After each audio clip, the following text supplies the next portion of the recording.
My name is Mark Trewin. I'm the Mental Health Social Work Lead for the Department of Health and Social Care, and I am delighted to be able to be here and support this summary of Section 12 solutions. And I just wanted to give a bit of background to what I do and why it's important in terms of what we're talking about today. I am a mental health social worker. I'm so old that I actually trained as being an approved social worker. And then was in charge of the transfer to the AMP service in 2007. So that's how elderly I am. But one of the things I've done since then is to manage AMP services and therefore be very, very aware of the huge stresses that are on AMP services in the area that I worked. And since I've become on secondment to the Department of Health and Social Care, I've had a national view, and I've been all over the country visiting mental health social workers and AMPs and talking to them about the pressures that they are experiencing, and trying to do something about it from a national point of view. And I think it's really important that we respect and understand the important role of AMPs. And I think that probably one of the mistakes that we've made as governments and as NHS England and as local authorities is we probably haven't done that well enough in the past. And so I really welcome Section 12 solutions, like I welcome anything that helps support AMPs in the vital work that they do. In my own situation, last year I published the AMP Workforce Plan, which was the first national plan published by Department of Health and Social Care that actually outlined some core standards that we feel that AMPs should be subject to across the country. And we don't want to tell each area how to run their AMP service, but we do think that AMPs need to be looked after, that we need to look at the welfare of AMPs, and we also need to work in a multi-agency way across the whole mental health system to make sure that the pressures on AMPs are reduced and that AMPs are allowed to do their job properly alongside their colleagues in the police and in the medical services, NHS trusts, etc. So this is where the work that's been done by Section 12 Solutions is really important, because this is part of the jigsaw of arrangements that starts to deal with some of the issues that AMPs have been dealing with over the last few decades. AMPs are unique, I think, in that 95% of AMPs are social workers, although we do have some brilliant nurse and OT AMPs as well. But whether or not an AMP is employed by the NHS or employed by the local authority, they're all authorised by local authorities. And yet the pressures on AMPs often come from other agencies. For example, the police, the ambulance service, or the local NHS trust, and bed issues and access to Section 12 doctors. And interestingly, the Mental Health Act, produced in 1983, was produced at a time when many of these pressures didn't exist. And so what we have to do now is to try and develop and modernise the AMP service, but also the systems around the AMP service, to try and understand how things have changed and make sure that we can support AMPs to be able to deal with that.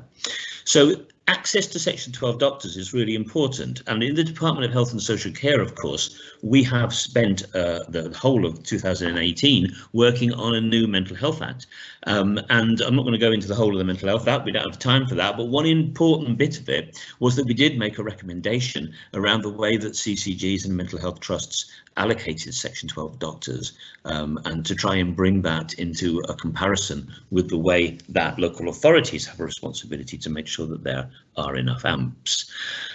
And that white paper for the Mental Health Act is being looked at now. And as part of the process of looking at the white paper for the Mental Health Act, we're also looking at how we can modernise it, understanding that it was written in 1983 when nobody had a mobile phone, and now everybody's got a mobile phone, and digital ways of working are widely available. And so we need to bring the Mental Health Act up to speed. And so there's a great piece of work going on at the moment, led by some of my colleagues in the Department of Health and Social Care, which is looking at how we can make sure that we modernise the Mental Health Act at the same time as keeping to the principles of the Mental Health Act and ensuring that people who need our support as AMPs are looked after properly. And Section 12 Solutions is a very important part of this, as are other agencies that are being innovative in this area, because the ability to be able to find colleagues easily and quickly, to organise Mental Health Act assessments easily and quickly,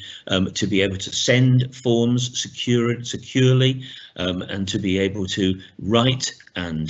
digitally share information is really important, and I think is going to revolutionise the way that AMPs work.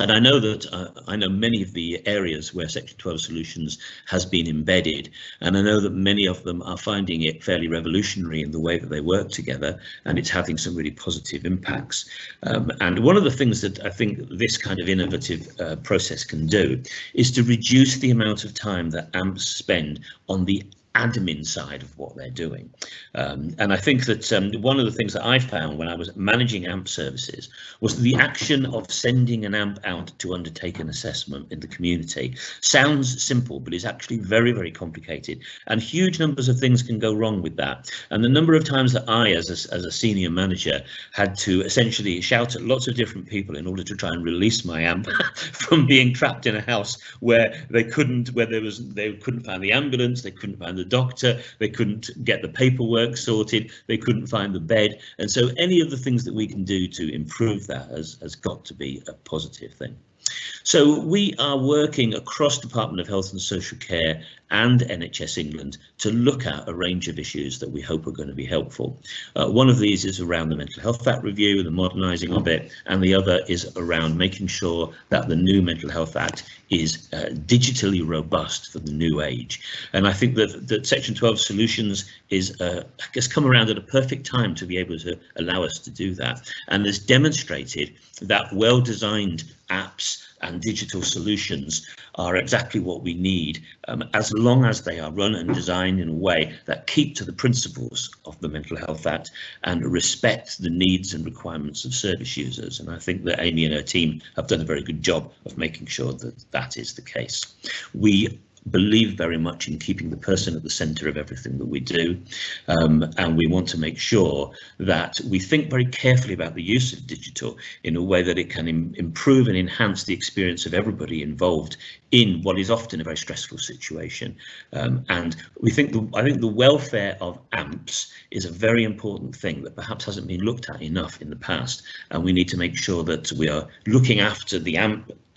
workforce and the Section 12 doctor workforce, as well as looking after the service users and people that need our service. So I shall stop there and hand over to the next speaker, but very pleased to be able to support this work.